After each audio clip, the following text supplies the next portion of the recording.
Hello guys, அனைவருக்கும் வணக்கம்.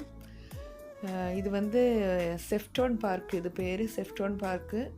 நாங்கள் ஒரு ஈவினிங் வாக் வந்திருக்கோம். இது வந்து கொஞ்சம் அப்படியே பள்ளம் மேடு அந்த மாதிரி ஏறி இறங்குற மாதிரி ஒரு ஏரியாவாக இருக்கும். ரொம்ப அழகாக இருக்கும். காட்டுக்குள்ளே போகிற மாதிரி இருக்குது. இதுக்குள்ளே போனேன்னா நாங்கள் வந்து வேறு பேக் சைடு வழியாக வந்திருக்கோம். ஃப்ரண்ட் சைடு வியூ வந்து இன்னும் நல்லாயிருக்கும். அது வந்து மெயின் ரோட்டில் இப்படி சுற்றி வரணும். அது ரொம்ப தூரம்.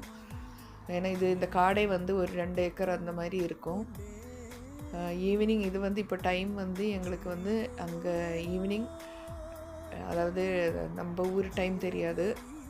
ஈவினிங் இங்கே வந்து இப்போது 9:15, நைட்டு 9:15 மணி. ஏன்னா இங்கே வந்து டே லைட் சேவிங் அப்படிங்கிற இது வந்து மே மாதத்துலேருந்து ஆரம்பிக்கிறதுனால நைட்டு 10-10:30 தான் வந்து கொஞ்சம் இருட்டு மாதிரி வரும்.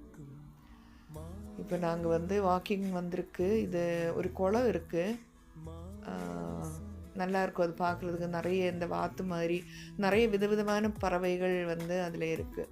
நல்லாயிருக்கும், பார்க்கும்போது அழகாக இருக்கும். எனக்கு இந்த மாதிரி சீனரிஸ் எல்லாம் ரொம்ப பிடிக்கும். இந்த மாதிரி உள்ள இடத்துல எல்லாம் சுற்றுறது, சைக்கிள்லாம் ஓட்டிகிட்டு போகிறாங்க ஆளுங்க. இன்னும் உள்ளே போயிட்டேன்னா வித்தையெல்லாம் காட்டுவாங்க பசங்க. நான் வந்து இந்த வீடியோவில் நான் அதை வந்து காமிக்கிறேன். பசங்க ஒரே ஒரு வீடெலாம் சுற்றி அதாவது தூக்கிட்டு எல்லாம் ஓட்டுற மாதிரி எல்லாம் இருக்கும். இதுதான் இந்த குளம். ரொம்ப அழகாக இருக்கும். அதாவது ரொம்ப நீட்டாக இருக்குது இந்த குளம் பார்க்குறதுக்கு.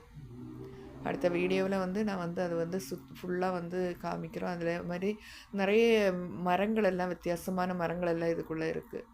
நான் வந்து இது வந்து ஒரு சைடு மட்டும்தான் ஃபஸ்ட்டு வந்து எடுக்கிறோம். இது வந்து ஒரு காஃபி ஷாப் அங்கே உள்ளது. இது வந்து இப்போ மூடி இருக்குது. ஏன்னா ஒரு 5 o'clock 6 o'clock வரையிலும் தான் இங்கே அந்த காஃபி ஷாப்பு ஒர்க் ஆகும். அதுக்கப்புறமா இந்த ஃபிஷ்ஷிங் இப்போ வந்து அலோவ் பண்ணியிருக்காங்க. இந்த டைமில் வந்து ஃபிஷ்ஷிங் அலோவ் பண்ணியிருக்காங்க. அதுக்கான ஆளுங்க தான் அங்கே உட்காந்துட்ருக்காங்க. நல்ல மீன்லாம் பிடிச்சி அங்கேயே வந்து சமைச்செல்லாம் சாப்பிட்டு போவாங்க அவங்க. இந்த குளத்துக்குள்ளே வந்து விதவிதமான வாத்து மாதிரி உள்ள பறவைகள், அரை எண்ணம் அந்த மாதிரி உள்ள பறவைகள்லாம் வந்து விதவிதமாக இருக்கும். நான் வந்து அடுத்த வீடியோவில் அதை காமிக்கிறேன். தேங்க்யூ.